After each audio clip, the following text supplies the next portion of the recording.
ஓம் சாந்தி. எல்லோரும் குஷியாக இருக்கிறீங்களா? 20/1/2026 சாக்கார முரளி. பாப்தாதா சொல்கிறாங்க, இனிமையான குழந்தைகளே, எல்லையற்ற தந்தையை நினைவு பண்ணணும். இது மறைமுகமான விஷயம் இல்லையா? இப்போ நீங்கள் தினமும் கோயிலுக்கு போகணும், விளக்கேற்றணுன்னா அது ஸ்தூலமான விஷயம். போகிறீங்களா இல்லையான்னு மற்றவங்களுக்கு தெரியும், உங்களுக்கும் தெரியும். ஆனால் இது நினைக்கிறீங்களா இல்லையான்னு மற்றவங்களுக்கும் தெரியாது, நிறைய நேரம் உங்களுக்கே தெரியாது. அதனால தான் மறந்துடுறோம். ஸோ ரொம்ப அதை குப்தமாக இருக்குதுன்னும் போது ரொம்ப ரொம்ப கவனம் கொடுக்கணும். நினைவின் மூலமாக, அதாவது நாம் பாபா நினைக்கிறது மூலமாக பாபாவுடைய நினைவும் நமக்கு கிடைக்கிது. ஸோ யார் நினைக்கிறதே இல்லையோ அவங்கள பாபா கூட எப்படி நினைவு செய்வார்? கிவ் அண்ட் டேக் பாலிசி இல்லையா? ஸோ மனிதர்கள் மாதிரி தான், அன்பு கொடுத்தால் அன்பு கிடைக்கும்.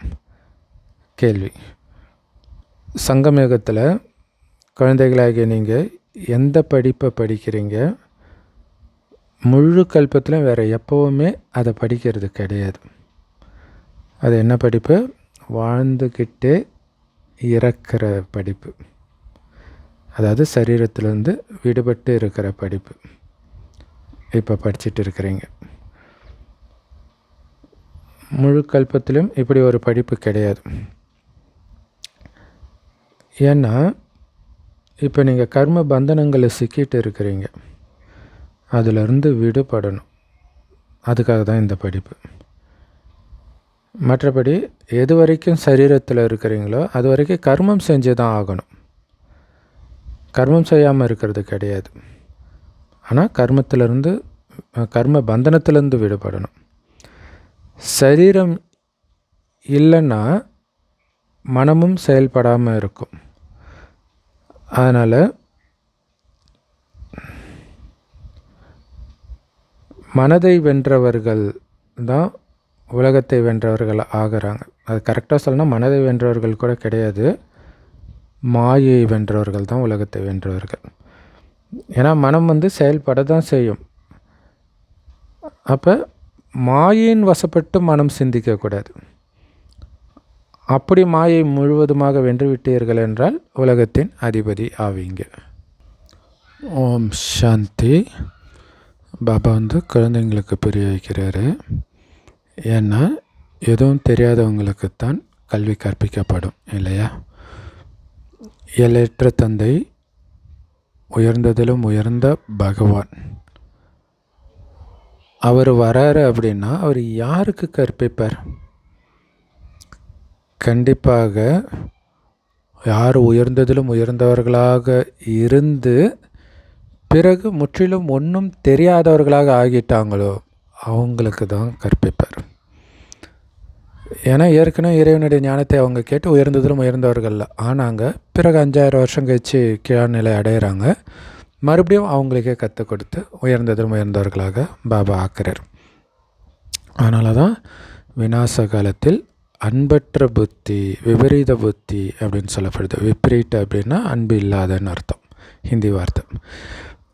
எப்படி அன்பற்ற புத்தியுடையவர்களாக ஆகிட்டீங்க? 84 லட்சம் பிறவிகள் அப்படின்னு எழுதிட்டாங்க. அதனால் பாபாவை கூட 84 லட்சம் பிறவிக்கு அழைச்சிட்டு போயிட்டாங்க. பரமாத்மா நாய், பூனை, இந்த ஜீவராசிகள்லாம் இருக்கிறாருன்னு சொல்லிட்டாங்க. ஸோ அதை நீங்கள் 2வது பாயிண்ட்டாக புரிய வைக்கணும். கடவுள் எங்கும் நிறைந்தவர் இல்லை அப்படின்னு. யாராவது புதுசாக வராங்க அப்படின்னா அவங்களுக்கு முதல்ல எல்லைக்குட்பட்ட தந்தையின் அறிமுகத்தையும் எல்லைக்கு அப்பாற்பட்ட தந்தையின் அறிமுகத்தையும் முதல்ல கொடுக்கணும். 2வது கடவுள் எங்கும் நிறைந்தவர் இல்லை அப்படிங்கிறத புரிய வைக்கணும். ஸோ சிவபாபா எல்லைக்கு அப்பாற்பட்ட பெரிய தந்தை. ஸோ இந்த பிரம்மா பாபா கூட எல்லைக்குட்பட்ட சின்ன தந்தை. ஏன்னா இந்த ஒரு பிறவி மட்டும்தான் அவர் நமக்கு அப்பாவாக இருக்கிறார். அதனால் எல்லைக்குட்பட்ட தந்தை. எல்லையற்ற தந்தை அப்படின்னா எல்லையற்ற ஆத்மாக்களின் தந்தை இல்லையா, அனைத்து தர்மத்தை சார்ந்தவர்களுக்கும் அப்பா சிவபாபா. பிரம்மா பாபா எல்லைக்குட்பட்ட தந்தை, ஜீவாத்மாக்களின் தந்தையாக இருக்கிறார். ஆனால் சிவபாபாவோ எல்லா ஆத்மாக்களுக்கும் எப்பவுமே தந்தை. இந்த ஞானத்தை கூட எல்லோரும் ஒரே மாதிரி தாரணை பண்ண முடியாது. சிலர் 1% தாரணை பண்ணுறாங்க, சிலர் 95% தாரணை பண்ணுறாங்க. ஸோ இதை புரிஞ்சுக்கணும். சத்தியுகத்தில் சூரிய வம்ச ராஜ்யம் இருக்கும். அங்கே ராஜா ராணி எப்படி இருக்கிறாங்களோ அதே மாதிரி பிரஜைகளுமே தூய்மையாக இருப்பாங்க. ஸோ இது ஞாபகம் வருது இல்லையா புத்தியில். பிரஜையில் எல்லா விதமான மனிதர்களும் இருக்கிறாங்க. ஒருத்தர் மாதிரி இன்னொருத்தர் இருக்க மாட்டாங்க. பிரஜைகள்னால் பிரஜைகள் தான். ஸோ இதுவும் ஒரு கல்வி. ஸோ அவங்கவுங்களுடைய புத்திக்கு ஏற்றபடி ஒவ்வொருத்தரும் படிக்கிறாங்க. அதே மாதிரி நடிப்பு கூட அவங்கவுங்களுடைய நடிப்பு நடிக்கிறாங்க. ஒரே மாதிரி எல்லோரும் நடிக்கிறது கிடையாது. கல்பத்துக்கு முன்னாடி யார் எந்த அளவுக்கு தாரணை பண்ணாங்களோ அதே அளவு தான் இப்போவும் தாரணை பண்ணுவாங்க. இந்த படிப்பு ஒருபோதும் மறைஞ்சிருக்க முடியாது. குறிப்பாக இந்த படிப்புடைய பலன், இந்த படிப்பின் ஆதாரத்தில் தான் உங்களுக்கு பதவி கிடைக்கிது. எந்த அளவுக்கு படிப்பை தாரணை பண்ணியிருக்கிறீங்களோ அதே அளவுக்கு. ஸோ இன்னும் கொஞ்சம் நேரம் ஆன பிறகு கண்டிப்பாக எக்ஸாம் நடக்கும். படித்தது எந்த அளவுக்கு ஆழமாக தாரணை பண்ணியிருக்கிறீங்கன்னு தெரிஞ்சுக்கணும் இல்லையா. ஸோ அதனால் கண்டிப்பாக நடக்கும். ஏன்னா எக்ஸாம் வைக்காமல் எப்படி பாஸ் பண்ண வைக்கிறது? கடைசியில் எல்லாமே தெரியும். ஆனால் இப்போ கூட நாம் எந்த பதவி அடையிறதுக்கு தகுதியானவர்கள்னு புரிஞ்சிக்க முடியும்.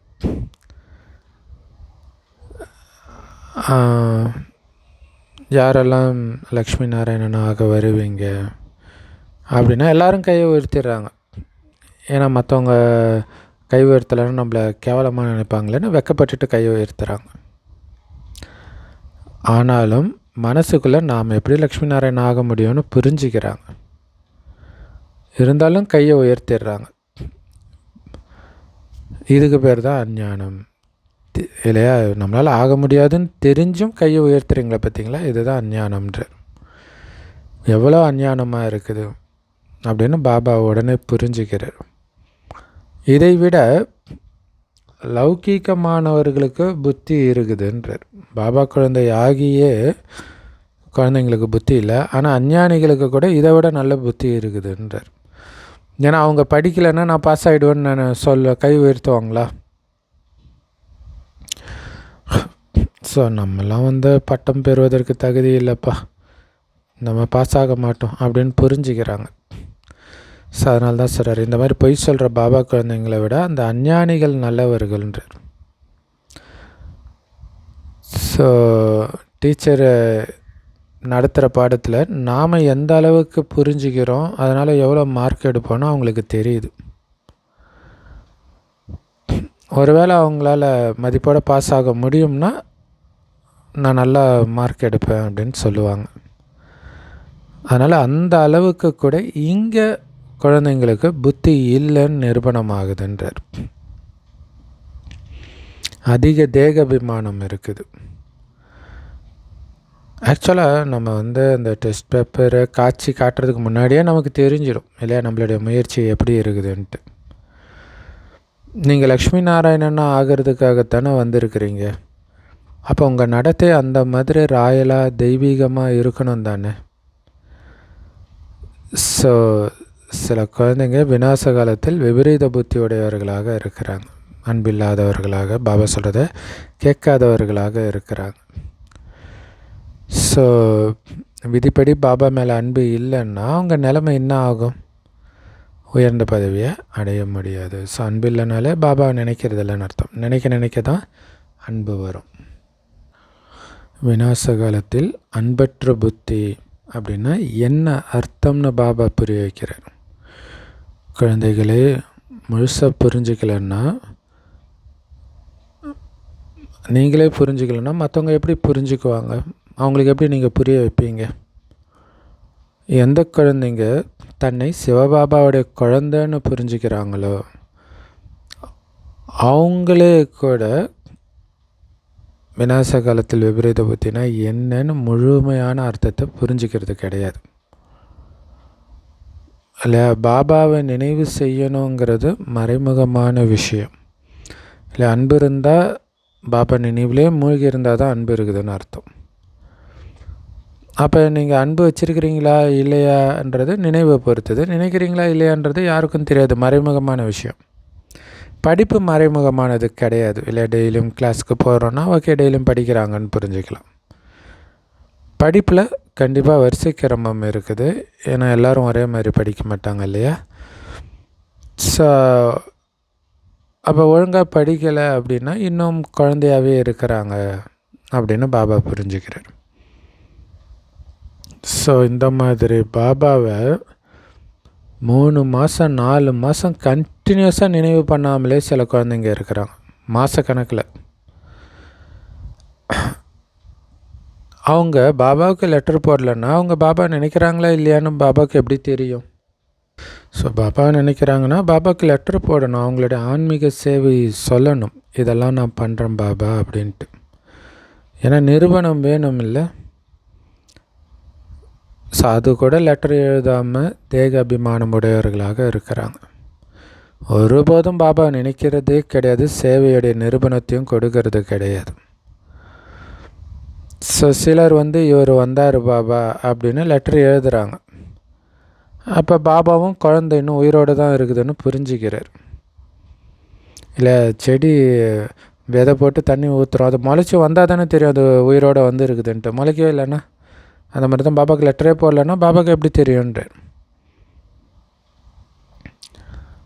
ஸோ சில குழந்தைங்க சேவையின் செய்திகளை கரெக்டாக கொடுக்குறாங்க. சில குழந்தையும் 3-4 மாதம் வரைக்கும் கூட பாபாவுக்கு லெட்டரே எழுதாமல் இருக்கிறாங்க. அப்போ அந்த மாதிரி செய்தியே வரலன்னா அவங்க இறந்துட்டாங்க போல இருக்குது, அல்லது ஏதோ உடம்பு சரியில்லை போல இருக்குதுன்னு பாபா புரிஞ்சுக்கிறார். ஏன்னா உடம்பு சரியில்லைன்னா லெட்டர் எழுத முடியாது இல்லையா? எனக்கு உடம்பு சரியில்லை, அதனால் என்னால் லெட்டர் எழுத முடியல அப்படின்னும் சிலர் எழுதுகிறாங்க. சிலர் அந்த மாதிரி உடம்பு சரியில்லாமல் போகிறதும் கிடையாது, பாபாவுக்கு லெட்டரும் எழுதுறது கிடையாது. அந்த அளவுக்கு தேக அபிமானம் இருக்குது. அப்போ பாபா யாரை நினைவு செய்வார்? நினைவின் மூலமாக தான் பாபாவுடைய நினைவின் தொடர்பும் இருக்குது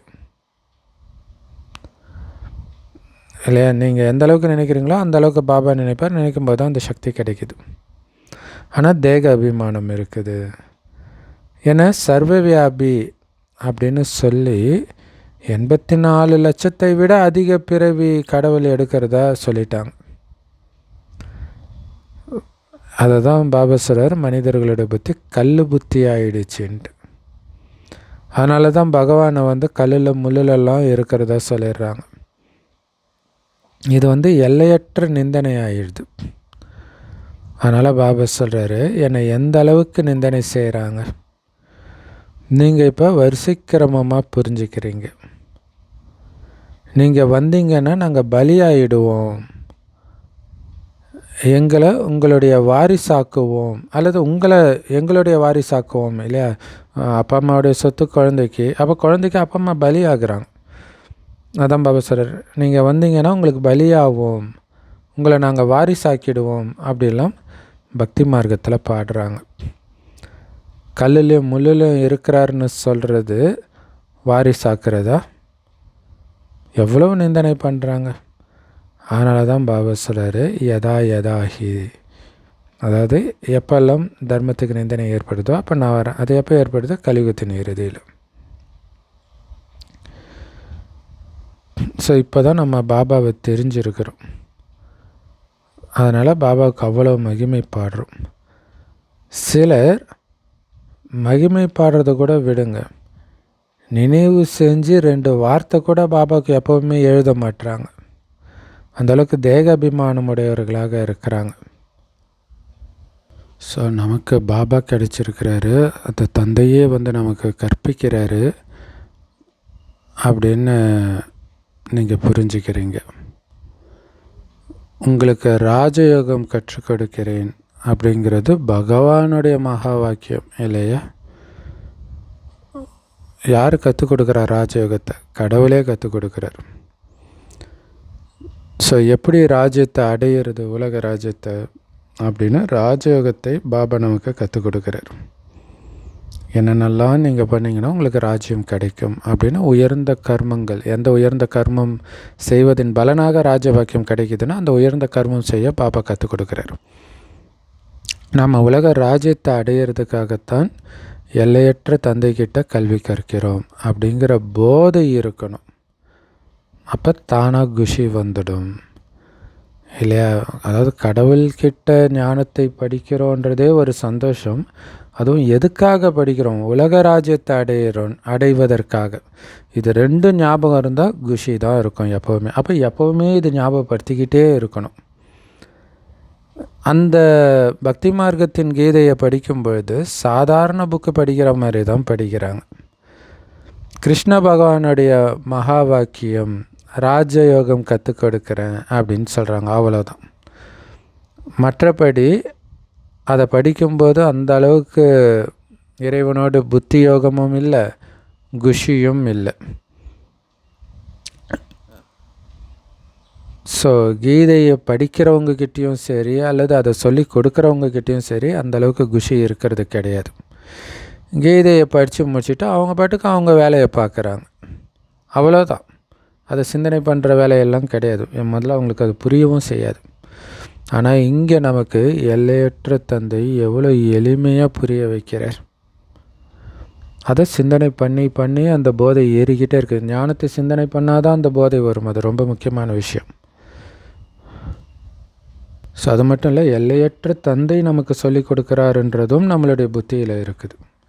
வேறு யாருடைய புத்தியிலும் பகவானே நமக்கு சொல்லிக் கொடுக்குறாருன்றது வரவே வராது. அதனால் முதல்ல யார் வந்தாலும் அவங்களுக்கு 2 தந்தையுடைய தத்துவத்தை புரிய வைக்கணும். ஸோ எல்லோருக்கும் லௌகிக தந்தை இருப்பாங்க, அடுத்தது பரலோகிக தந்தை, 2 அப்பா. அந்த 2வது அப்பா சொத்தை 3வது அப்பா மூலமாக கொடுக்குறார், பிரம்மா பாபா மூலமாக. ஸோ இதை புரிய வைக்கணும். சொர்க்கமாக இதே பாரதம் இருந்தது, இப்போ நரகமாக இருக்குதுன்னு சொல்லுங்கள். யாருமே நாங்கள் சத்தியுகத்துலேயும் இருக்கிறோம் கலியுகத்துலேயும் இருக்கிறோன்னு சொல்ல முடியாதுல்ல. எல்லாருமே கலியுகம் தானே சொல்லுவாங்க. அப்படி இருக்கும் பொழுது எப்படி காசு உள்ளவன் சொர்க்கத்தில் இருக்கிறான், காசு இல்லாதவன் நரகத்தில் இருக்கிறான்னு எப்படி நீங்கள் சொல்ல முடியும்? யாருக்கு துக்கம் இருக்குதோ அவங்க நரகத்தில் இருக்கிறாங்க, யாருக்கு சுகம் இருக்குதோ அவங்க சொர்க்கத்தில் இருக்கிறாங்க, இப்படியெல்லாம் சொல்லிடுறாங்க. ஆனால் உண்மையிலே சுகம் சொர்க்கத்தில் தான் இருக்கும், துக்கம் நரகத்தில் தான் இருக்கும். மற்றபடி இங்கே எல்லாருக்கும் துக்கம்தான், காசு இருந்தாலும் சரி இல்லாட்டினாலும் சரி. துக்கமான மனிதர்கள் நரகத்தில் இருக்கிறாங்க. நாங்கள் சுகத்தில் இருக்கிறோம், மாட மாளிகையில் இருக்கிறோம், எங்களுக்கு எல்லாமே இருக்குது, காசெல்லாம் இருக்குது, அப்போ நாங்கள் சொர்க்கத்தில் தான் இருக்கிறோம் அப்படின்னு சிலர் சொல்கிறாங்க. ஏன்னா வெளியில் பகட்டான நிறைய சுகத்தை பார்க்குறாங்க இல்லையா? ஸோ அந்த சுகத்தை பார்த்துட்டு திடீர்னு அது அவங்கக்கிட்டேருந்து அபகரிக்கப்பட்டு பயங்கரமான நரகத்தையும் அவங்க அனுபவிக்கிறத பார்க்குறோம் இல்லை. இப்போ வெனிசுலா அதிபர் ராஜ வாழ்க்கை வாழ்ந்தவர் இப்போ ஜெயிலில் இருக்கிறார், ஒரு செகண்டில் எல்லாத்தையும் இழந்து இருக்கிறார். சத்தியுகத்தின் சுகமெல்லாம் இங்கே இருக்கவே முடியாதுன்னு நீங்கள் புரிஞ்சுக்கிறீங்க. ஸோ அந்த சுகத்தை அடைவதற்காக தான் இங்கே இருக்கிற அனைத்தையும் புத்தியினால் தியாகம் பண்ணுறோம். அப்போ அந்த நிச்சய புத்தி இருந்தால் தான் இதை தியாகம் பண்ணுவோம்.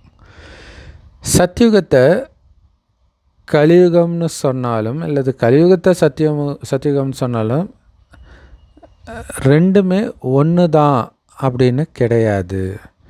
ஸோ அப்படி புரிஞ்சிக்கிறவங்கள அஞ்ஞானிகள் தான் சொல்லணும் இல்லையா? சத்தியுகத்தை கலியுகம்னு சொல்ல முடியாது, கலியுகத்தை சத்தியுகம்னு சொல்ல முடியாது. அதனால் முதல்ல தந்தையுடைய தத்துவத்தை சொல்லணும் இல்லையா? அதை சொல்லுவாங்களே, அப்போ சொர்க்கத்துலேயும் ஏழைங்க இருப்பாங்களே, கஷ்டப்பட்டுருப்பாங்களே, அவங்களுக்கு அது நரகம் அப்படி புரிஞ்சுக்கோங்க. ஏன்னா அப்படி தானே காட்டுறாங்க, எல்லா யுகத்துலையும் சண்டை நடக்கிற மாதிரிலாம் காட்டுறாங்க. அப்படி கிடையாது. அவங்க அஞ்ஞானிகள், ஞானம் தெரியல அவங்களுக்கு. அதனால் முதல்ல தந்தையின் தத்துவத்தை சொல்லணும். பாபா தான் தன்னுடைய உண்மையான அறிமுகத்தை அவரே வந்து கொடுக்குறார். ஏன்னா அவரை பற்றி வேறு யாருக்குமே தெரியாது. தெரியாதனால தான் பரமாத்மாவை சர்வ வியாபின்னு சொல்லிடுறாங்க. ஸோ ஆத்மாவும் பரமாத்மாவும் ரூபத்தில் ஒன்று தான் இல்லையா? ரெண்டு பேருமே ஒளிப்புள்ளி தான்ட்டு நம்ம படத்தில் காட்டுறோம். ஏன்னா சிவபாபாவும் ஒரு ஆத்மா தான், ஆனால் அவரை நம்ம பரமாத்மான்னு சொல்கிறோம். ஏன்னா உயர்ந்த ஆத்மா. மற்றபடி ரூபம் ஒன்று தான், ஒரே அளவு தான் இருப்போம், ஆத்மாவும் சரி பரமாத்மாவும் சரி. பரமாத்மா எப்படி வராரு இந்த பூமிக்குன்றதை அவரே வந்து புரிய வைக்கிறார். எல்லா ஆத்மாக்களுமே அவரோட பரந்தாமத்தில் தான் இருந்துச்சு. ஸோ வெளியில் இருக்கிற யாருக்குமே இதை புரிஞ்சிக்க முடியாது. இங்கே ரொம்ப ஈஸியான மொழியில் பாபா புரிய வைக்கிறார். கீதையில் ஸ்ரீ கிருஷ்ணருடைய பேரை போட்டுட்டாங்க சிவனுக்கு பதிலாக. கிருஷ்ணர் கீதை சொன்னாருன்ட்டு. ஆனால் உண்மையிலே கிருஷ்ணர் ஒன்றும் கீதை சொல்லலை. என்னை மட்டும் நினைவு செய்யுங்கன்னு எல்லோருக்கும் கிருஷ்ணர் எப்படி சொல்ல முடியும்?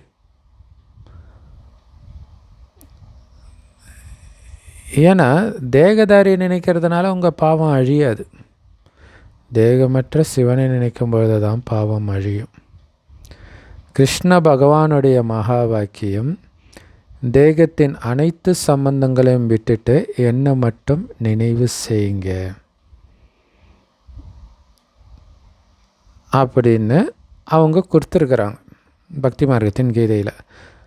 ஆனால் தேகத்தின் சம்பந்தம் கிருஷ்ணருக்கும் இருக்குதே. அவரே தேகதாரியாக தானே இருக்கிறாரு.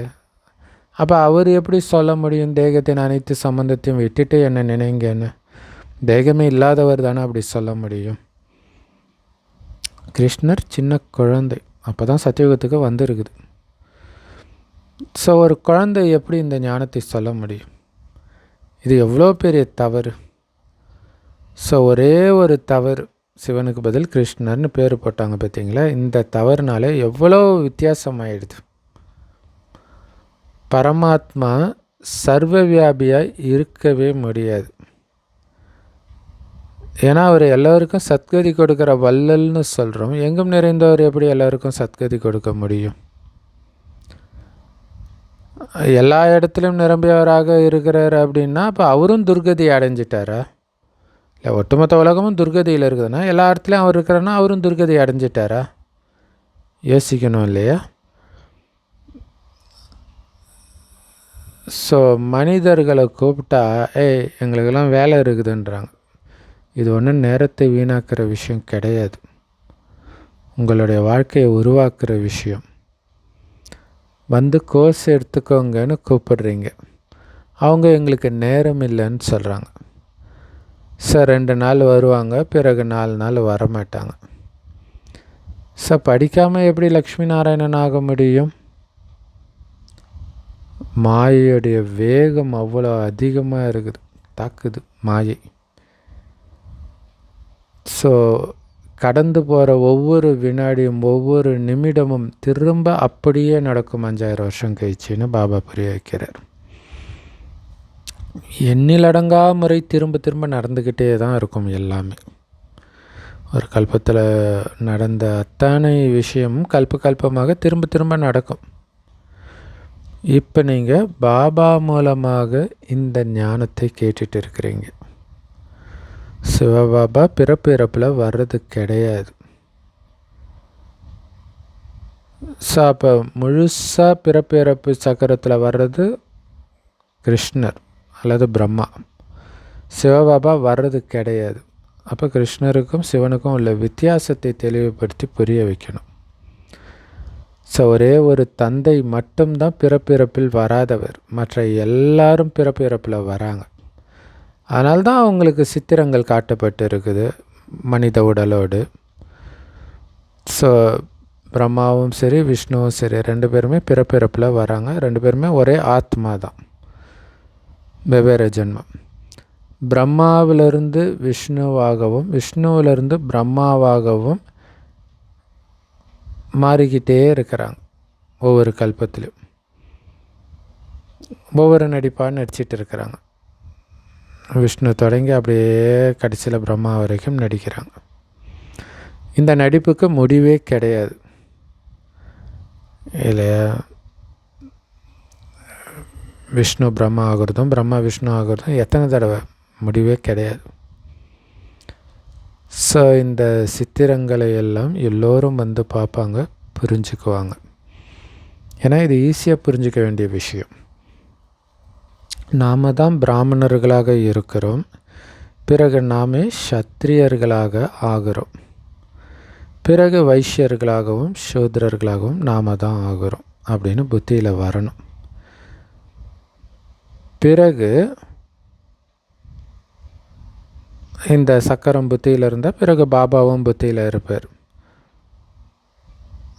ஸோ தேவதையாக இருந்து சத்திரியனாகி வைஷ்யனாகி சூத்ரராகி பிறகு பாபா வந்தோடனே நம்ம பிராமணராகவும் ஆகிடுறோம். இதை நினைவு செஞ்சால் கூட நீங்கள் ஸ்வதர்ஷ்ண சக்கரதாரி ஆகிடுவீங்க. இல்லை இப்படி வந்துக்கிட்டே இருந்தால் அது மைண்டில் சுற்றிக்கிட்டே இருக்கணும். அது சுத்த தான் அதோடைய சுகமே உங்களுக்கு தெரியும், நினைவின் சுகம். நிறைய பேருக்கு பாபாவுடைய நினைவே நிலையாக நிற்கவே மாட்டேங்குது. பிராமணர்களாகிய நீங்கள் தான் ஸ்வதர்ஷ்ண சக்கரதாரி ஆகிறீங்க, தேவதைகள் ஆகிறது கிடையாது. ஏன்னா உங்களுக்கு இந்த ஞானம் கிடையாது. ஏன்னா இந்த 84 பிறவி சக்கரம் எப்படி சுற்றுதுன்றது தான் ஞானம். இந்த ஞானத்தை அடையிறதன் மூலமாகத்தான் அவங்க தேவதை ஆகி இருக்கிறாங்க. உண்மையிலே எந்த மனிதர்களும் எந்த மனிதனையும் வந்து ஸ்வதர்ஷ்ண சக்கரதாரின்னு சொல்ல முடியாது. அந்த தகுதி யாருக்கும் இல்லை.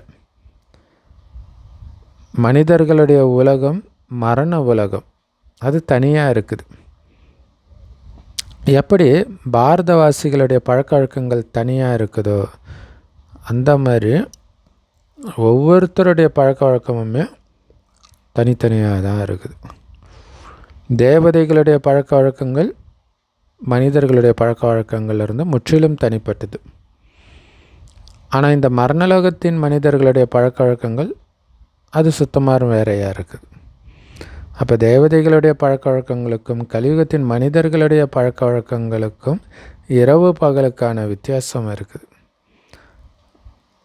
அதனால தான் நாங்கள் தூய்மையற்றவர்களாக இருக்கிறோன்னு எல்லாரும் சொல்கிறாங்க. ஹே பகவானே, தூய்மையற்ற உலகத்தில் இருக்கிற எங்களை தூய்மை ஆக்குங்கன்னு கூப்பிடுறாங்க. இன்னையிலேருந்து 5000 வருஷத்துக்கு முன்னாடி தூய்மையான உலகம் இருந்துச்சு அப்படின்னு நம்ம இப்போ புரிஞ்சுக்கிறோம். அதைத்தான் சத்தியுகம்னு சொல்கிறோம். திரேதாயுகத்தை அப்படி சொல்ல முடியாது இல்லையா? திரேதாயுகம் வந்து 100% தூய்மைன்னு சொல்ல முடியாது. முதல் தரமானதுன்னா சத்தியுகம் தான். திரேதாயுகம் 2ஆம் தரம் அப்படின்னு பாபா புரிய வைக்கிறார். ஸோ அதனால் பாபா சொல்கிற ஒவ்வொரு விஷயத்தையும் நல்ல விதத்தில் தாரணை பண்ணணும். அப்போ தான் நீங்கள் இந்த ஞானத்தை மற்றவர்கள் சொல்லும்போது அதிசயப்படுவாங்க. ஸோ அந்த மாதிரி சொல்லணும். சிலர் அதிசயப்படுறாங்க, ஆனாலும் முயற்சி செய்கிறதுக்கு எங்களுக்கு டைம் இல்லை அப்படின்னு சொல்கிறாங்க. கண்டிப்பாக தூய்மையாக இருக்கணும் அப்படிங்கிறத கேட்குறாங்க. ஏன்னா இந்த காம விகாரம் தான் மனுஷங்களை தூய்மையற்றவர்களாக ஆக்குது. இதை வெல்வதின் மூலமாகத்தான் நீங்கள் உலகத்தை வென்றவராக ஆக முடியும். காம விகாரத்தை வென்று உலகத்தை வென்றவராக ஆகுங்க அப்படின்னு பாபாவும் சொல்லியிருக்கிறார். மனிதர்கள் மனதை வென்றால் உலகத்தை வெல்லலாம்னு சொல்லிடுறாங்க. மனதை வசப்படுத்துங்க. சரீரத்தில் இல்லாமல் இருந்தால் மட்டும்தான் மனம் செயல்படாமல் இருக்கும். மற்றபடி மனம் ஒருபோதும் செயல்படாமல் இருக்காது. கர்மம் செய்கிறதுக்காக தான் தேகம் கிடைச்சிருக்குது. அப்படி இருக்கும்போது எப்படி கர்மாதீத்த நிலையில் இருக்க முடியும்? ஸோ பிணம் போன்ற நிலையைத்தான் கர்மாதீத் அப்படின்னு சொல்கிறாங்க. வாழ்ந்துட்டு இருக்கும்போதே இறக்கிறது அப்படின்னா சரீரத்திலிருந்து விடுபட்ட நிலை. உங்களுக்கும் கூட சரீரத்திலேருந்து விடுபடுறதுக்கான வழியை பாபா கற்றுக் கொடுக்குறார். மற்றபடி வேலை செய்யாமல் இருக்கிறது கிடையாது. வேலை செய்வோம், ஆனால் உடல்ன்ற உணர்வுலேருந்து விலகி ஆத்மான்ற உணர்வில் இருக்கிறோம். ஏன்னா ஆத்மா சரீரத்தில் தனிப்பட்டது. ஆத்மா பரந்தாமத்தில் இருக்கக்கூடியது. ஆத்மா பரந்தாமத்திலேருந்து சரீரத்தில் பிரவேசிக்குது. அப்போ அதை மனுஷன்னு சொல்கிறோம். கர்மம் செய்யறதுக்காக தான் ஆத்மா உடம்பே எடுக்குது. அதனால் கர்மம் செய்யாமல் இருக்க முடியாது. ஒரு சரீரத்தை ஆத்மா விட்டுடுச்சு அப்படின்னா ஆத்மா இன்னொரு சரீரத்தை எடுக்குது கர்மம் செய்கிறதுக்காக. இப்போ உடம்பு எடுத்து காரியமே செய்யாமல் இருக்கிறதுனா அதுக்கு எதுக்கு உடம்பு எடுக்கணும் இல்லையா? ஆனால் கர்மம் செய்ய வேண்டியது கிடையாது அப்படின்னா அமைதியாக இருப்பாங்க. ஏன்னா அந்த மாதிரி ஒரு இடம் கர்மமே செய்யாமல் இருக்கக்கூடிய இடம்னா அது மூலவதனத்தை தான் சொல்ல முடியும். சிருஷ்டி சக்கரம் இங்கே தான் சுற்றுது. பாபாவையும் தெரிஞ்சுக்கணும், சிருஷ்டி சக்கரத்தையும் தெரிஞ்சுக்கணும். இதைத்தான் ஞானம் அப்படின்னு சொல்கிறோம். ஸோ இந்த கண்கள் எந்த அளவுக்கு தூய்மையற்றதாக குற்றமுடையதாக இருக்குதோ, அதாவது இச்சையாக பார்க்குற பழக்கத்துக்கு அடிமையாக இருக்குதோ, அதுவரை இந்த கண்ணு மூலமாக தூய்மையான பொருட்கள் தெரிய முடியாது. அதனால் ஞானத்தின் 3வது கண் வேண்டும். ஸோ அந்த ஞானத்தின் 3வது கண் மூலமாக ஆத்மாவை பார்த்து பார்த்து ஆத்மா தூய்மை ஆனால்தான் தூய்மையான அந்த சொர்க்கத்தை நீங்கள் பார்க்க முடியும். அங்கே பிறப்பீங்க. எப்போ நீங்கள் கர்மாதீத்த நிலையை அடைவீங்களோ, அதாவது தேவதை ஆவீங்களோ, அதற்கு பிறகு இந்த கண்கள் மூலமாக தேவதைகளை பார்த்துட்டு இருப்பீங்க. அவங்க தான் தூய்மையானவர்கள் இல்லையா? அப்போ அழுக்கான கண்களால் தேவதையை பார்க்க முடியாது. எவ்வளோ சூப்பரான பாயிண்ட் இல்லையா? அப்போ எப்போ நீங்கள் கர்மாதீத்த நிலையை, அதாவது தேவதையாக தூய்மை ஆகிடுறீங்களோ அப்போ தான் தேவதையை பார்க்க முடியும். மற்றபடி இந்த சரீரத்தில் இந்த கண்கள் மூலமாக கிருஷ்ணரை பார்க்கவே முடியாது. வேணால் காட்சி வேணால் கிடைக்கலாம், அதன் மூலம் ஏதாவது நன்மை இருக்குதா என்ன? வேணால் அல்ப காலத்துக்கான குஷி கிடைக்கலாம், அல்பகால ஆசை பூர்த்தி ஆகுது. ஏன்னா நாடகத்தில் இந்த சாட்சாத்காரத்தின் நடிப்பும் பதிவாகி இருக்குது. ஆனால் அதனால் எந்த பலனும் கிடையாது. நல்லது. அற்புதமான முரளி கொடுத்த அன்பான தாய் தந்தை பாப்தாதாவுக்கு அன்பு நினைவுகள் மற்றும் காலை வணக்கம். பாபா சொல்கிறாங்க, நான் சரீரத்திலேருந்து தனிப்பட்ட ஆத்மா வாழ்ந்துக்கிட்டு இந்த சரீரத்தில் இறந்த நிலையில் இருக்கிறேன். அதாவது இறந்துக்கிட்டே வாழ்ந்துட்டு இருக்கிறேன்னு சொல்லலாம்.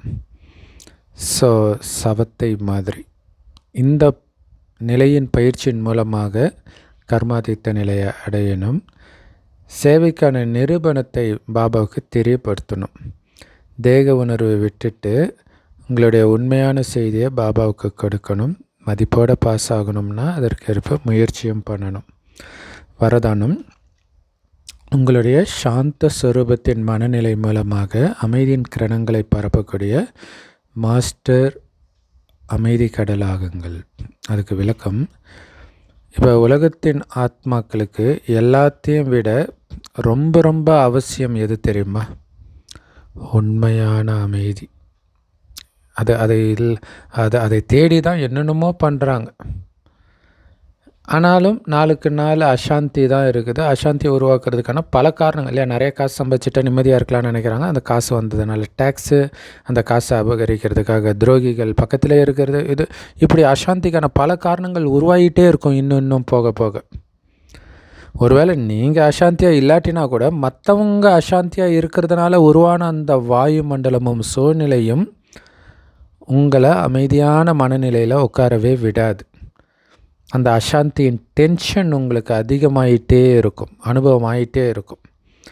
அந்த மாதிரி நேரத்தில் மாஸ்டர் அமைதிக்கடலின் குழந்தைங்க நீங்கள் அசாந்தியான எண்ணங்களெல்லாம் உருவாக்கக்கூடிய சூழ்நிலை வந்தாலும் டக்குன்னு உள்ளடக்கிட்டு விசேஷமாக அமைதியின் வைப்ரேஷனை பரப்பிக்கிட்டே இருக்கணும்.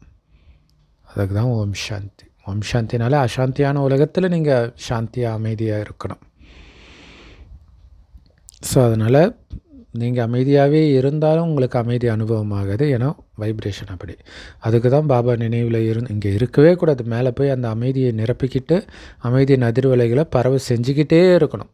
பரவ செய்யும்போது தான் நம்மளே அமைதியாக இருக்க முடியும். அந்த வைப்ரேஷனை மாற்றிக்கிட்டே இருக்கும்பொழுது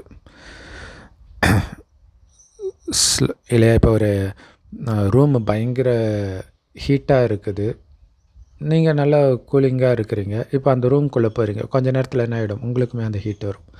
அப்போ நீங்கள் கூலாக இருக்கணும்னா உங்களை சுற்றி கூலாக இருக்கணும் இல்லையா. ஏசி போடணும், அந்த மாதிரி ஏதோ ஒன்று பண்ணணும்.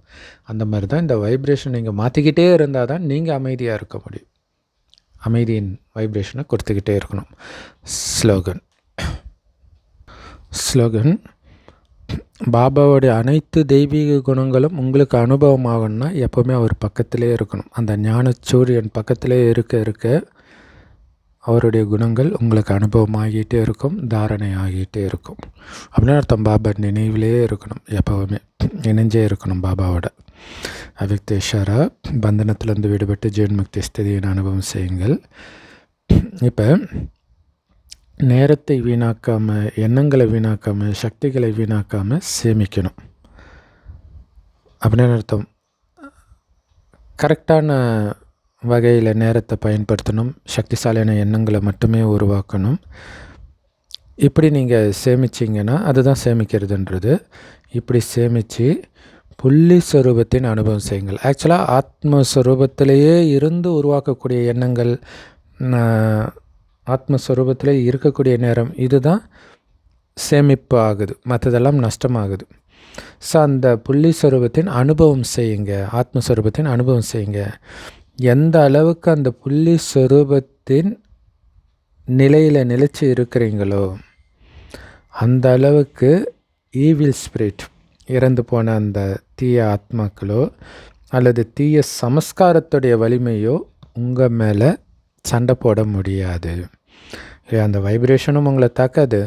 அடுத்தது அவங்களுடைய கோபத்தை தூண்டக்கூடிய மாதிரி பேச்சு, இது உங்களுக்குள்ள எந்த தாக்கத்தையும் ஏற்படுத்தாது. நீங்கள் கூட அதிலிருந்து விடுபட்டு இருப்பீங்க.